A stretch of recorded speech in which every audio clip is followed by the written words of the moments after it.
여러분 오늘 기쁜 날입니다. 이 부활의 아침에 예배 자리에 오신 여러분 주의 이름으로 환영하고 축복합니다. 이 아침 우리 부활의 인사 옆에 분들과 함께 나눌까요? 주님 부활하셨습니다. 주님 부활하셨습니다. 여러분 오늘 좀 활짝 웃었으면 좋겠어요. 부활한 날에 주님 부활하신 날 아닙니까? 우리 얼굴이 환해지고 부활의 기쁨이 우리의 삶 속에 충만하게 되시기를 다시 한번 축원합니다. 제가 며칠 전에 우리 젊은이 교회 청년에게 이런 질문을 받았어요.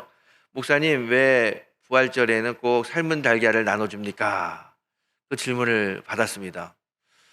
왜 그런 것 같아요, 여러분? 이 부활절 날 달걀을 나눠주는 이 풍습은 굉장히 오래됐습니다. 아주 오래전부터 교회에서는 부활절 날 부활의 상징인 달걀을 많은 사람들에게 나눠주며 부활의 기쁨을 함께 나누고 있습니다.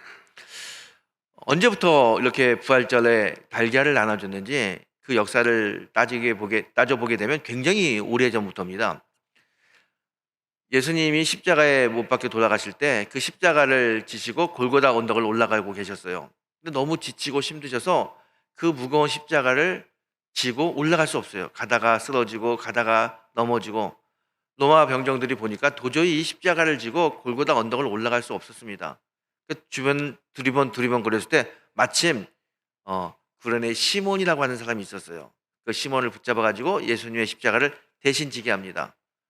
예수님의 십자가 처형을 구경 왔다가 졸지에 십자가를 진 구레네 시몬은 그 예수님의 십자가를 지고 골고다 언덕까지 예수님의 십자가를 대신 지었습니다. 그 이후에 그의 가족들은 하나님의 은혜로 기독교의 좋은 지도자들이 되었습니다. 그의 아내, 그의 아들들. 특별히 사도 바울이 그 시몬의 아내를 향하여 이렇게 이야기합니다. 나의 어머니라고 이야기할 정도로 초대교회에 큰 영향을 미쳤고요. 또 그의 아들 루포는 초대교회 지도자로 많은 사람들에게 복음을 전했던 사람입니다. 이렇게 시몬이 십자가를 짐으로 그의 가족과 또 그의 자손들이 하나님으로부터 많은 은혜와 축복을 받았죠. 교회 입장에서 보게 되면 예수님의 십자가를 대신 져준 구레네 시몬이 참 감사하지 않습니까? 고마운 사람이고요. 구레네 시몬은 그때 당시에 직업이 달걀 장수였습니다. 그래서 초대교회는 이 구레네 시몬의 이 십자가를 대신 져준 이 선행과 이 은혜를 잊지 말자라는 뜻에서 부활절이 되게 되면 달걀을 나눠주기 시작했습니다. 그렇다면 이 달걀을 나눠주는 이 모습은, 이 풍습은 굉장히 오래된 거 아닙니까? 예수님 당시부터 시작된 겁니다. 그러다가 이게 대중화된 것은 교회사로 넘어오면서 특별히 십자군 전쟁 때 이 노잘린이라고 하는 여인이 있었는데요. 그의 남편이 십자군에 참여했습니다. 십자군에 참여했는데 죽었는지 살았는지 알 방법이 없는 거예요. 그런데 들리는 소문은 남편이 죽었다는 이야기가 들립니다. 남편이 죽었다는 이야기를 듣게 됐을 때 자기 집에 있던 남편의 부하가 갑자기 자기를 내쫓고 그 재산을 모두 독차지해 버렸습니다. 하루아침에 쫓겨난 노잘린이 갈 데가 없어서 이리저리 헤매다가 어느 마을에 들어가게 됐는데 그 마을에서 이 노잘린이라고 하는 여인을 불쌍히 여기고 잘 대해줬어요. 잘 곳도 마련해 주고 먹을 것도 주고 살 길을 마련해 주었습니다. 너무너무 고마운 거예요. 이 사람들에게 이 고마움을 전하고 싶은데 어떻게 전할까 생각하다가 마침 다가오는 부활절 날 달걀을 구해 가지고 예쁘게 색칠해서 달걀을 선물해야겠다 그런 생각합니다. 그리고 인제 닭이 나는 달걀을 모아 가지고 색칠하고 글씨를 쓰는데 거기다가 "하나님은 이웃을 사랑하는 사람을 사랑합니다."라는 글씨를 써 가지고 부활절 날 아이들에게 나눠 줬어요. 예쁜 달걀에 색칠된 달걀을 받은 이 아이들이 너무 고마워하죠. 그리고 막 달걀을 서로 자랑하고 지나가는 길에 한 아이가 쓰러져 있는 남자를 하나 발견합니다. 배고픔에 지쳐 있는 그 사람을 보고 불쌍히 여겨서 노잘린 여인에게 받은 달걀을 그 사람에게 주죠. 그 사람이 고마운 마음으로 달걀을 받았는데 깜짝 놀라는 거예요. "하나님은 이웃을 사랑하는 사람을 사랑한다." 이 말은 자기 집의 가훈이고요. 그 글씨를 봤더니 자기 안에 글씨하고 똑같은 거예요. 이 달걀이 어디서 났냐고 수소문해 가지고 결국 아내를 만나게 됩니다. 이 마을 사람들에 대한 사랑의 마음 때문에 고마움을 표현했던 이 달걀을 통해서 사랑하는 남편을 만나게 됐죠. 이 일이 쫙 마을에 퍼지면서 부활절 날 특별히 달걀에 색칠을 하고 글씨를 써서 나눠주는 풍습이 기독교에 쫙 퍼졌습니다. 이게 부활절 결혼 나누는 풍습의 기원이 되기도 했죠. 이렇게 부활절 날 결혼을 나누는 행위는 오래전부터 시작돼서 또 다양한 설들이 있습니다. 그런데 왜 꼭 달걀이냐? 다른 것도 나눠주면 좋을 텐데 그것도 삶은 달걀, 생달걀 주면 더 좋을 텐데 프라이도 해 먹고 다른 요리도 하면 좋을 텐데 왜 꼭 삶은 달걀을 주냐? 여러분 이 삶은 달걀을 주는 데는 의미가 있습니다. 모든 음식은 끓이면 또 삶으면 다 흐물어집니다. 달걀은 끓이면 삶으면 딱딱해져요. 뜨거운 물에 들어간다는 것을 고난이라고 이야기합니다. 고난을 받을수록 더 단단해지는 이 달걀을 통해서 우리들의 믿음의 모습을 표현하는 것이죠. 신앙이 뭡니까? 신앙은 고난 당하면 당할수록 내 안에 있는 예수의 생명 때문에 단단해지는 거예요. 그것을 잘 표현하는 것이 삶은 달걀이기 때문에 삶은 달걀이 이 부활의 상징이 되었습니다. 여러분 지난 코로나 기간 또 2023년 시작되면서 우리에게 어려움이 많이 있죠. 아직도 여전히 전쟁, 그다음에 코로나의 어려움, 여러 가지 국제 정세, 외교의 어려움이 많이 있습니다. 하지만 이 어려움이 아무리 크다 할지라도 우리 안에 예수의 생명이 있으면 우리의 믿음은 더 단단해질 줄 믿습니다. 그리고 그 단단한 믿음으로 승리하는 성도가 될 거라고 확신합니다. 오늘 이 부활의 아침, 부활의 주님을 만나서 우리의 어려움을 물리치고 더욱더 주님께 영광 돌리고 우리의 삶이 변화되는 놀라운 역사가 일어나게 되시기를 주의 이름으로 다시 한번 축원드립니다. 여러분 오늘 본문에서 바울은 부활을 설명하고 있습니다. 이 부활이라고 하는 이 단어가 참 이해하기 어려운 단어입니다. 저도 신앙생활 오래 했지만 부활을 설명을 많이 했지만 설명을 할 때마다 이 설명을 듣는 사람들이 부활을 잘 이해할 수 있을까? 잘 받아들일까? 그런 의구심이 들 정도로 부활을 완벽하게 이해한다는 게 쉽지 않아요. 바울도 당시 고린도 교회 사람들에게 부활을 설명하는데 부활은 기독교의 가장 핵심적이고 중요한 내용입니다. 그걸 설명하는데 이 설명이 쉽지 않아요. 오늘 바울이 어떻게 설명하는지 한번 그걸 통해서 우리들이 부활을 다시 한번 새롭게 이해됐으면 좋겠습니다. 오늘 51절에 보게 되면 바울이 이렇게 이야기합니다. 내가 여러분에게 비밀을 하나 말씀드리겠습니다. 그래요. 비밀을 말한다는 거예요. 이 비밀이 뭐냐? 이 비밀이 바로 부활의 비밀이에요. 부활이 뭔지 이 부활에 대해서 이야기하겠다는 겁니다. 그가 부활에 대해서 이렇게 설명합니다. 사람이 죽으면 잠드는 것이 아니라 마지막에 나팔 소리가 나게 되면 죽은 사람은 썩어 없어지지 않을 몸으로 살아나고 우리는 변화될 것이다. 바울이 부활을 이렇게 설명해요. 여러분 사람들은요 죽으면 다 흙으로 돌아가고 다 썩어진다. 그럼 끝이야. 이렇게 생각합니다. 그런데 바울이 뭐라고 이야기하냐면 그렇지 않다는 거예요. 부활이라는 것은 마지막 때 예수님이 다시 재림하고 이 세상이 끝나는 종말의 때 나팔 소리가 들리면 모든 썩어져 갔던 것들이 다시 썩지 않은 몸으로 다시 부활한다. 다시 살아난다. 이게 부활이라는 거예요. 부활은 완벽하게 변화되는 모습으로 새롭게 만들어지는 것. 이걸 부활이라고 설명하고 있습니다. 바울은 오늘 고린도 교회 성도들에게 부활을 열심히 설명하고 있어요. 여러분, 이 설명이 잘 이해가 되시나요? 여러분, 사실 이 부활이라는 거는 글자 그대로 설명하게 되면 죽었다가 살아난 사람을 부활이라고 이야기합니다. 죽었다 살아난 거. 참 이해하기 힘들고요. 죽으면 끝이지 어떻게 죽었다가 다시 살아날 수 있겠어요. 그런데 성경은 뭐라고 이야기하냐면 예수님이 부활의 첫 열매가 됐다라고 이야기합니다. 부활의 첫 열매. 그런데 우리 요즘 구약 성경 읽고 있잖아요. 구약 성경에 보게 되면 예수님보다 먼저 죽었다가 살아난 사람들이 여러 명 있습니다. 예수님만 죽었다가 살아난 게 아니에요. 여러분 열왕기상 17장에 보게 되면요.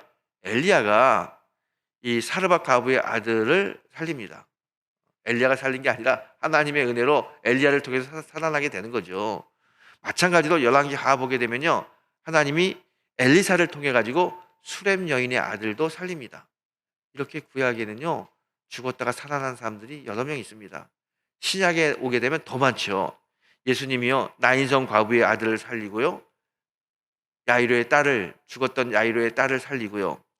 죽었던 나사로도 살립니다. 예수님만 죽었던 사람을 살린 게 아닙니다. 하나님의 은혜로 베드로도 바울도 죽었던 사람을 살리는 역사를 보게 됩니다. 베드로는 도르가라고 하는 여인을 이제 살리는 전장 속에 있었고요. 바울도 자기가 막 설교하다가 위층에서 떨어진 유두고가 죽었어요. 그 유두고를 기도했더니 유두고가 살아났어요. 하나님 바울을 통해서 죽었던 유두고도 살렸습니다. 이렇게 성경에는 죽었다가 살아난 사람들이 여러 명 나옵니다. 그의 이야기와 사건이 여러 군데 있습니다. 그런데 신기한 거는 그 사건들을 보고 성경은 부활이라는 이야기를 쓰지 않습니다. 수렘 여인의 아들이 살아난 것, 사르밧가우의 아들이 살아난 것을 보면서 그 아들이 부활했다 이렇게 이야기하지 않아요. 나사로가 살아난 걸 보고 나사로가 부활했다 이렇게 이야기하지 않습니다. 부활을 예수님께만 써요. 그래서 예수님이 부활의 첫 열매라고 이야기하는 겁니다. 성경에는 예수님보다 훨씬 죽었다 살아난 사람들이 있어요. 그런데 그들이 부활의 첫 열매라고 이야기하지 않습니다. 그들의 죽었다 살아난 이 사건과 예수님의 부활은 도대체 무엇가 다르길래 예수님이 부활의 첫 열매라고 성경은 오늘 우리에게 증언하고 있을까요? 도대체 그들이 죽었다 살아난 것과 예수님의 부활은 근본적으로 뭐가 다를까요? 똑같이 기적이고요. 똑같이 있을 수 없는 일이 일어났는데 둘은 달라요. 뭐가 다를까요? 뭐가 다르기 때문에 예수님의 부활은 부활의 첫 열매라고 이야기할까요? 여러분, 예수님이 공생의 기간 동안 예수님은 부활에 대한 설교를 종종 하셨어요. 부활에 대한 말씀을 많이 하셨습니다. 어느 날 예수님이 부활에 대한 이야기를 하고 있을 때 도대체 부활을 믿지 못하는 사람들이 거기 많이 있었어요. 그들 중에 대표적인 사람들이 사두개인들입니다. 사두개인들의 입장에서 보게 되면요, 예수님이 말씀하신 부활을 받아들일 수 없는 거예요. 죽으면 끝이지 어떻게 죽었던 사람이 다시 살아나. 예수님이 본인이 다시 부활한다는 이야기도 하는데 그걸 믿을 수 없는 거예요. 그래서 사두개인들이 예수님께 이런 질문을 합니다. 예수님, 어떤 사람이 자녀가 없이 죽었습니다. 그러면 모세의 율법에 의하면 동생이 그 부인에게 장가를 들어야 됩니다. 그런데 그 동생도 형수에게 장가를 들었는데 자식이 없이 죽었습니다. 그렇게 둘째, 셋째, 넷째 쭉 7 형제가 다 그렇게 죽었습니다. 그러면 마지막 부활하게 되면 이 여인은 누구의 아내가 되는 겁니까? 이렇게 물어봐요. 아주 고약한 질문이죠. 이거 완전히 부활을 믿지 않는, 부활은 없어, 그렇게 이야기하는 거 똑같은 이야기예요. 이들은 왜 이런 질문을 합니까? 부활을 믿지 못하는 거예요. 그래서 예수님이 이 질문을 받고 뭐라고 대답하시냐면 이렇게 대답합니다. 부활 때는 사람이 장가도 가지 않고 시집도 가지 않고 하늘에 있는 천사같이 될 것이다 이렇게 이야기해요. 예수님은 부활에 대해서 확실하게 가르쳐 주시는데 어떻게 가르쳐 주냐면 우리는 부활하게 되면 지금 우리의 이 몸으로 다시 살아나가지고 우리 지금 생활처럼 똑같이 살 거라고 생각하는데 그건 아니라는 거예요. 이렇게 사람의 모습, 사람의 삶의 모양으로 부활하는 것이 아니라 다르게 부활한다는 거죠. 천사의 몸처럼 남자도 여자도 시집도 장가도 가지 않는 그런 모습으로 변화될 것이다 이야기합니다. 예수님이 부활에 대한 대답은 부활은 완전히 새로운 모습으로 새로운 삶의 형태로 변화되는 것을 부활이라고 이야기합니다. 여러분, 예수님께서 이 부활의 이야기를 하는데 그래도 여전히 당시 많은 사람들은 부활을 믿지 못했습니다. 이 부활 어려워요. 사실은 지금도 부활을 믿지 못하는 사람이 많이 있습니다. 특별히 교회를 안 다니는 사람은 전혀 믿지 않죠. 죽으면 끝이지 무슨 부활이 있어. 그건 있을 수 없는 일이야. 이렇게 이야기하는 사람도 있고요. 또 신앙생활을 하는 사람들 중에도 도마처럼 의심하는 사람도 있습니다. 부활은 참 믿기 어려운 거죠. 그런데 오늘 그 믿기 어려운 부활을 고린도 교인들에게 바울이 분명히 이야기합니다. 부활은 있다. 부활은 마지막 때에 천국 나팔이 불릴 때 죽었던 사람들이 다 다시 살아난다. 썩어진 사람들이 썩지 않은 몸으로 다시 일어날 것이다 이야기예요. 이 몸은 어떤 몸이라고요? 예수님 말씀하셨죠. 우리가 보는 우리 이런 것과 다른 몸으로 부활하는 겁니다. 그런데 이 부활이 왜 중요하냐? 왜 중요하냐면 부활이 있어야 주님의 죽음이 의미 있는 죽음이 되는 거예요. 여러분, 예수님이 십자가에서 고난당하고 죽으셨어요. 우리 때문에, 우리 죄 때문에 죽으셨어요. 그런데 거기서 끝이야. 주님이 부활하지 않았다면 예수님의 죽음은 그렇게 의미가 없습니다. 그냥 가엾은 죽음이다. 나를 사랑해서 죽었지. 그 이상이 아무것도 아닌 거예요. 나를 변화시키는 그런 능력 있는 죽음이 되는 게 아닙니다. 예수가 죽었는데 부활하지 않았다면 우리의 믿음 생활, 우리의 신앙은 헛된 겁니다. 우리가 이렇게 열심히 주님을 찾고 복음을 위해서 헌신해야 될 필요가 없어요. 주님이 부활하지 않으면 그것 자체가 의미가 없는 겁니다. 여러분, 예수님 당시에 십자가에 예수님이 못 박혀 돌아가실 때 예수님을 따라다녔던 사람들이 성금요일 날 예수님이 죽을 때 얼마나 두려운지 몰라요. 십자가형이 처형될 때 다 도망갔습니다. 혹시라도 너 예수 따라다니는 사람이지 그렇게 붙잡혀가지고 자기도 해코지 당할까봐, 감옥 갈까봐, 고난 당할까봐 다 도망갔습니다. 두렵고 떨리는 마음으로 도망갔습니다. 그들이 도망갈 때 어떤 마음이 있었겠어요? 내가 3년 동안 예수님을 열심히 쫓아다녔지만, 내가 3년 동안 예수님 뒷바라지 했는데, 야, 이게 다 헛되구나. 저렇게 십자가에서 허무하게 피 흘리는 그 예수님 보면서 내가 지난 3년 동안 헛된 짓 했구나. 다 이렇게 생각했을 거예요. 예수님의 죽음만 보게 되면 아무리 그 죽음이 우리를 위한 죽음이라 할지라도 그 죽음만 보게 되면 그 죽음은 헛된 죽음이고요. 그렇게 예수님을 따라가는 것은 헛된 신앙입니다. 그런데 여러분, 우리의 신앙은 헛되지 않습니다. 왜냐하면 정확하게 3일 만에 예수님이 부활하셨기 때문에. 예수님 부활하셨어요. 예수님 부활하셨습니다. 죽은 자 가운데서 살아나셨어요. 로마서에서 바울은 이 부활의 주님을 이렇게 이야기합니다. 그리스도께서 죽으셨다. 그리고 다시 살아나셔서 너와 나, 우리의 주가 되셨다. 이렇게 이야기합니다. 예수님이 주가 되셨다는 거, 나의 주인이 되셨다는 게 그게 정말 중요한 거예요. 부활이 왜 중요하냐? 주님이 살아나셔서 나의 주인이 되셨다는 겁니다. 나의 주인, 내 인생의 주인, 내 삶의 주인으로 나와 동행하는 그분이 내 앞에 살아있는 분으로 역사하신다. 이게 중요한 겁니다. 여러분, 그래서 바울은요, 로마서에서 주님이 주인이 되셨다, 다시 살아나셔서 주인이 되셨다, 아주 감동과 감격의 말씀으로 그렇게 선포하고 있는 겁니다. 여러분, 우리 가끔 이런 영화 보잖아요. 무슨 조폭 영화 같은 거 보게 되면요, 주인공이 조폭하고 막 싸우는데 막 맞아가지고 이제 다 죽어가요. 좀 이 주인공이 저 나쁜 사람을 물리쳤으면 좋겠는데 그냥 허무하게 맞아서 죽어요.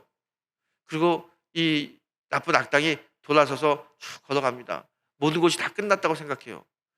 갑자기 그 죽었다고 생각한 주인공이 일어나가지고 다시 힘을 얻어가지고 이 악당을 물리쳐요.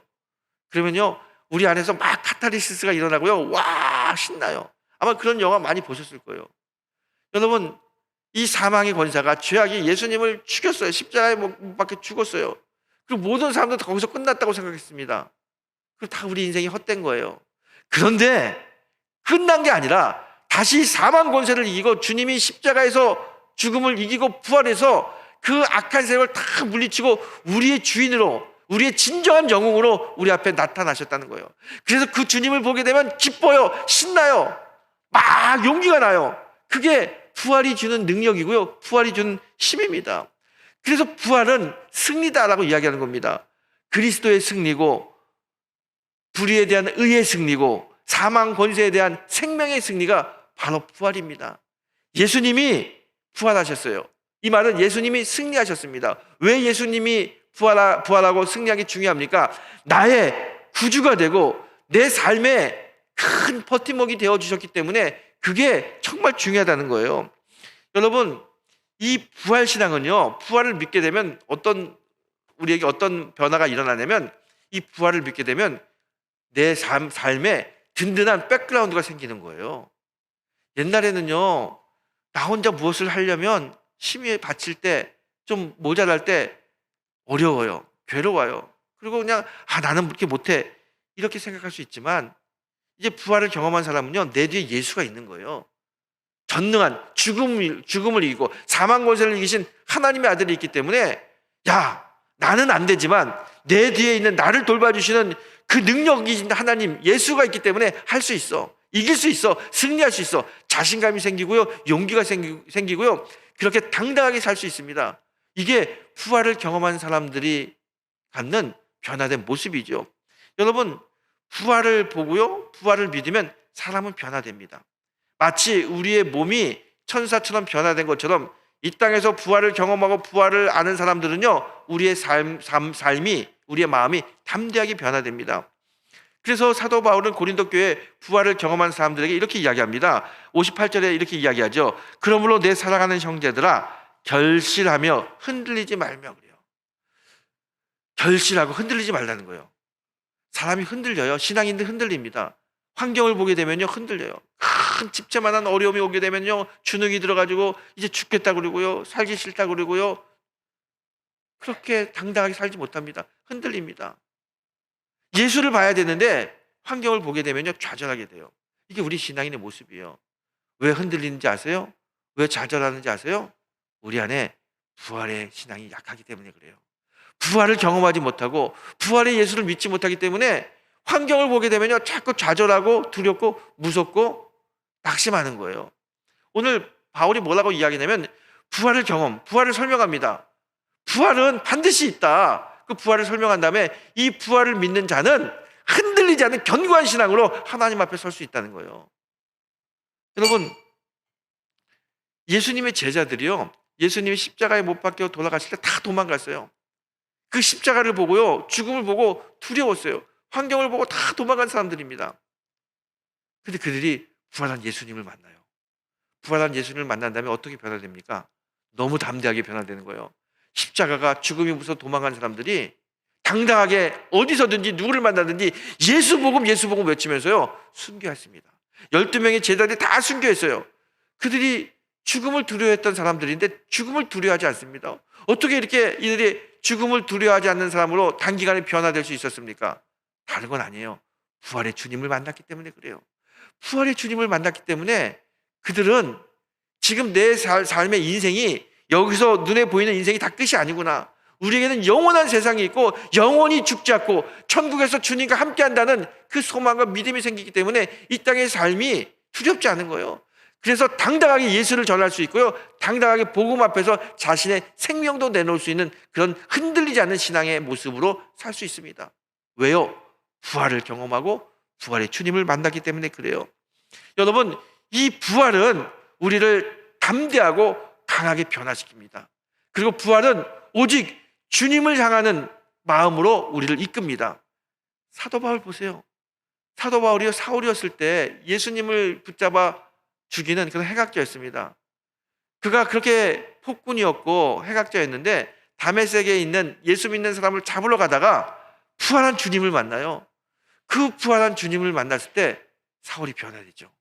해각자에서 복음을 전하는 자로, 폭군에서 사랑을 나누는 자로, 자기만 알던 사람이 이웃을 높이는 사람으로 변화됩니다. 이 변화된 삶 어떻게 가능합니까? 그가 다메섹에서 부활한 주님을 만났기 때문에 그래요. 부활한 주님을 만나면 부활의 능력은 사람을 변화시킵니다. 사람을 변화시킵니다. 그리고 우리의 시선이 세상을 향하는 것이 아니라 주님께 맞춰지도록 우리의 시선의 초점이 뚜렷해지도록 부활은 우리를 그렇게 이끕니다. 그래서 부활을 경험한 사람은, 부활을 믿는 사람은 담대하고 주님을 분명하게 볼 수 있습니다. 그리고 그 주님을 향하여 믿음의 발을 내어딛는 것이죠. 이렇게 믿음의 발을 내어드릴 때마다 항상 우리와 함께 하신 주님이 인도하시고 은혜 주시고 역사하시기 때문에 날마다 승리의 삶을 갈 수 있습니다.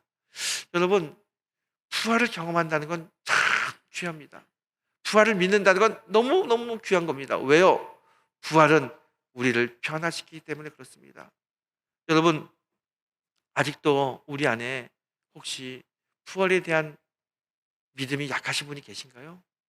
도마처럼 내가 정말 부활한 주님 한번 만나봤으면 좋겠다, 만져봤으면 좋겠다, 그러면 확실히 믿을 수 있겠다, 이렇게 생각하는 분이 있으십니까? 그러면 오늘 이 시간 다시 한번 우리의 마음을 고쳐잡고 부활의 주님을 만나야 됩니다. 왜냐면요, 이렇게 부활을 믿지 못하면 우리의 신앙은 견고하지 못합니다. 왜 신앙이 견고하지 못하고 이리 끌려다니고 저리 끌려다니고 어려움이 올 때마다 낙심하고 좌절하는지 아세요? 부활의 신앙이 약하기 때문에 그래요. 여러분, 오늘 이 도마, 내가 보지 않고는, 만지지 않고는 믿지 못하겠다고 하는 이 도마에게 예수님 분명히 이야기합니다. 보지 않고 믿는 자가 복이 있도다 그래요. 아멘이에요. 여러분, 이 말씀은 지금 우리에게 주시는 하나님의 말씀이기도 합니다. 보지 않고 믿는 자가 복이 있습니다. 예수의 부활을 믿는 자, 예수의 부활에 확신을 갖는 자가 복이 있습니다. 신앙은 부활의 신앙을 가지고 믿음 가지고 가는 겁니다. 신앙은 부활의 신앙으로 주님 바라보고 믿음의 발을 내어 딛는 겁니다. 그랬을 때 우리는 예수 안에서 새로운 삶을 경험하게 됩니다. 부활은 우리를 변화시킵니다. 전혀 새로운 사람으로 우리를 변화시킵니다. 환경에 무서워하고 환경에 두려워했던 우리들이 환경을 보지 않고 주님 때문에 환경 너머에 있는 예수를 바라보고 담대히 갈 수 있도록 부활 신앙은 우리를 그렇게 이끕니다. 여러분, 부활의 신앙이 약한 사람은요, 현실의 유혹을 이길 수가 없어요. 하지만 부활의 신앙이 있는 사람은 아무리 사탄이 우리를 공격하고 우리를 유혹한다 하더라도 담대하게 물리칠 수 있습니다. 왜냐하면 지금 우리는 이 땅에서의 누리는 것이 다가 아니고 천국의 소망을 두는 사람들이기 때문에 이 땅에서도요, 하나님의 뜻을 이루기 위해서 비록 어려워도, 비록 내가 좀 손해를 본다 할지라도 천국의 소망을 둔 사람은 그 길을 갑니다. 그래서 변화되는 거죠. 변화된 사람은 부활의 소망이 가득한 사람입니다. 여러분, 부활은 우리 안에서 사탄의 유혹을 이기게 하고 우리를 겸손하게 만들고 우리의 자아를 내려놓고 오직 하나님만 바라보게 만드는 힘이 있습니다. 그래서 부활 신앙을 가지고 있는 사람이 신앙생활 잘하는 겁니다. 여러분, 부활은 나를 변화시킵니다. 왜 부활과 그냥 죽었다 살아난 사람들 차이가 있느냐? 왜 나사로도 야이로의 딸도 또 수렘 여인의 아들도 부활했다라고 이야기하지 않느냐? 그들의 부활은요, 그들이 죽었다 살아난 거는요, 아무 변화가 없어요. 그냥 생명이 연장되는 것 그뿐입니다. 결국 그들도 다시 죽게 됩니다. 하지만 예수님의 부활은 다릅니다. 예수님의 부활은 우리를 변화시키기 때문에 그래요. 사망 권세에서 생명의 능력으로 천국을 바라보는 사람으로 변화시키는 거기 때문에 예수님의 부활은 다릅니다. 그래서 예수님은 부활의 첫 열매라고 이야기하는 겁니다. 이 예수의 부활은 왜곡된 우리 마음을 변화시키고 병든 마음을 회복시키고 뒤틀린 우리의 마음을 바로 잡습니다. 그 능력이 예수의 부활에 있는 거예요. 그래서 예수님의 부활은 다른 사람의 죽음에서 살아난 것과 다르다고 이야기하는 겁니다. 그래서 성경은 예수님이 부활의 첫 열매가 되셨다라고 이야기합니다. 그 첫 열매를 통해서 우리는 계속해서 부활의 열매를 맺는 사람으로 살 수 있습니다.